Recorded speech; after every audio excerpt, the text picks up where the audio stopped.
All right, guys. This is a lesson on population sampling. Sometimes when we do this class in the spring semester or the fall semester, not in a winter quadmester scenario, we would go outside and do population sampling of different bugs and plants and stuff like that. But we're not going to be able to do that this year, obviously. So we're going to learn about population sampling, how to use it to estimate the size of a population. And that's about it. So to keep track of animal and plant life, ecologists often count the number of a particular species, like caribou, number of snakes in an ecosystem, number of fish, number of deer, number of birds, populations. But rather than counting each member of a population, if you can try and think to yourself, what if you needed to know the population of grass in that picture that's right there that's clearly got lots and lots and lots of grass everywhere? You cannot reasonably be expected to go out there and count the number of blades of grass in that ecosystem. So we use a random sampling technique, where several small areas can be sampled and used to calculate the entire population in a community. So a useful sampling area is called a quadrat, and a quadrat is usually 1 square meter. By square meter, I mean it would be 1 meter by 1 meter.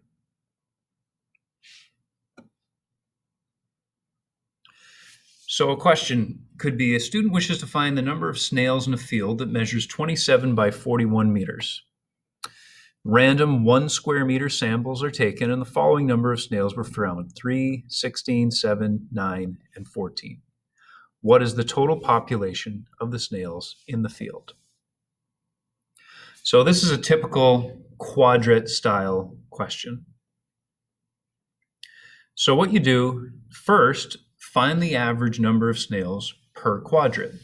So to do that, you just add those numbers up and divide by the number of them. Number of the snails divided by the number of quadrats that you decided to sample. So in this case, they add up to 49, and the number of quadrats we used was 5, just to show you, and go back a slide here.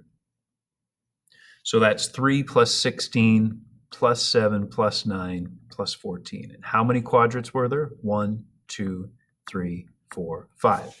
Let me back it up even further. So what this means is that to sample these snails, they used 5 quadrats that looks like that square. They measured out those quadrats and they counted the number of snails they found in those quadrats, and those are the numbers they got. So back to our steps. 49 divided by 5 means that there's 9.8 snails per square meter. It doesn't need to be a whole number. You don't need to round that to 10 or round it down to 9, but it's 9.8 snails per square meter. Step 2, find the total area of the field, the total area of that ecosystem. So it's length times width, because it's a rectangular field, we're assuming, or I may have said that in the question. So 41 times 27 means that there are 1,107 square meters of area.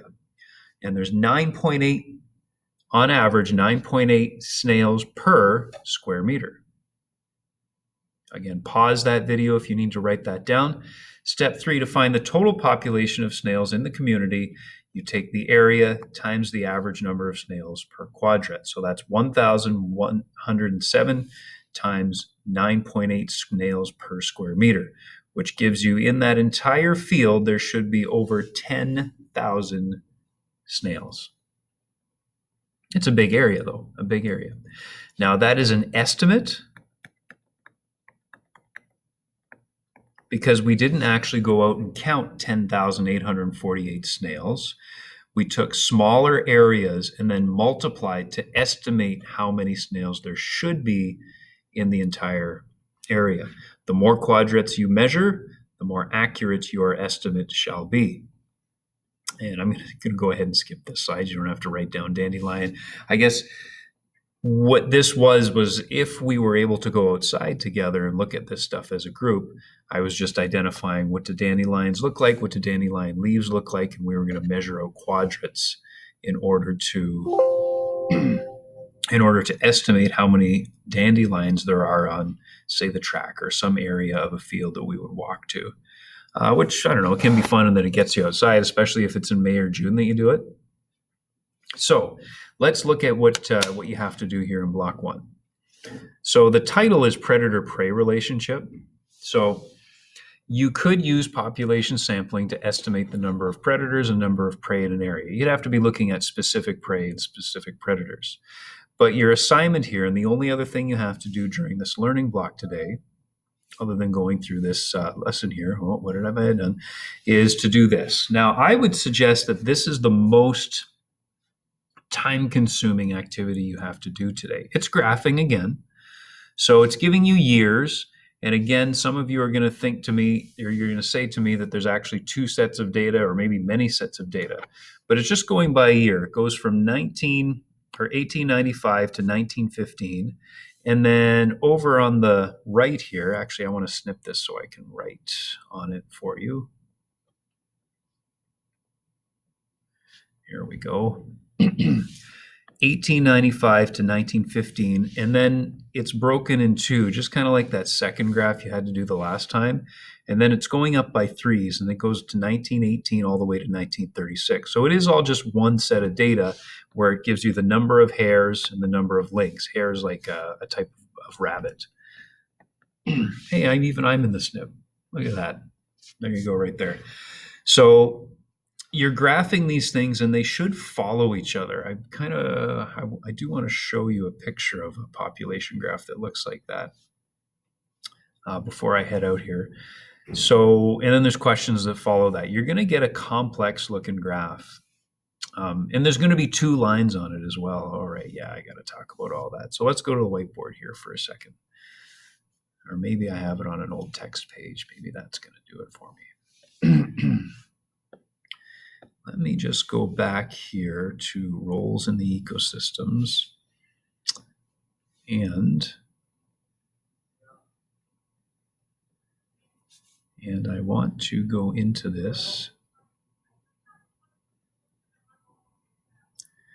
and see if I have the appropriate text pages here. I might not on this one. I might have to go to the next post here. Yeah. All right. Sorry, guys. Just bear with me here. And that was block 1 from the 12th. Let's go to block 2. Yeah, that had the text pages there. So let me just have a look at this here.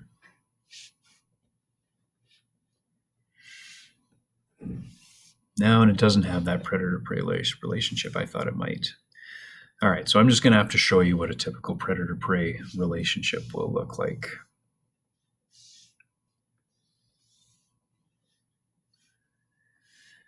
By going to my whiteboard here.